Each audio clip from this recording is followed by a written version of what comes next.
Hello and welcome to another episode of The Classical Republican. To follow up on Robert Mickle's book, Political Parties, we will talk about a 1956 book called Union Democracy by three scholars named Seymour Lipset, Martin Troe, and James Coleman. They wrote about the International Typographical Union, or ITU, which remained very democratic for its more than a century-long existence. The ITU doesn't exist anymore because of technology.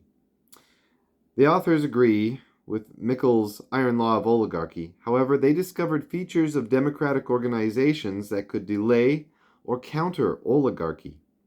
To review, the Iron Law of Oligarchy is how organizations, even democratic organizations, will develop a group of elites who hold on to power and run the show. Scholars have said this is because they obtain job expertise. In politics, we call it incumbency. They have better and more direct communications with the members, and I would say better name recognition at election time. They grow estranged from the membership, while the membership develops apathy about the elite's monopoly on power.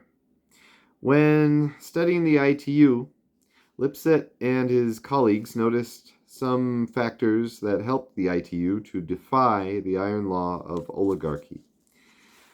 Now, Michael Goldfield of Wayne State University, writing in the 1990s, says of union democracy, quote, "Union democracy suggests a number of factors that existed in the ITU that are allegedly responsible for countering this tendency toward bureaucratic oligarchy.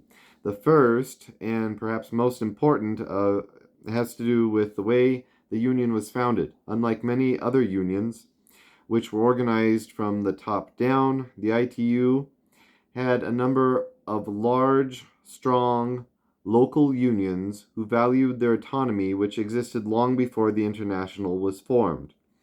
This local autonomy was strengthened by the economy of the printing industry, which operated in largely local and regional markets, with little competition from other geographical areas. Large locals continued to jealously guard this autonomy against encroachments by international officers. Second, the existence of factions helped place a check on the oligarchic tendencies that existed at the national headquarters." End quote. Now, the way they use the word factions here is a bit loose.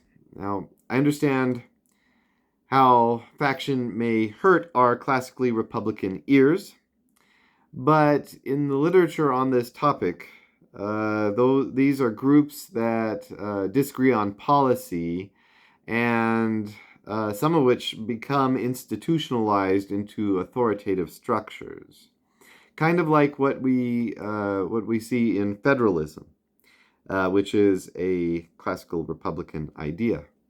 This shows that principles of classical republicanism can reduce domination, even from ruling elites. Long live the Republic.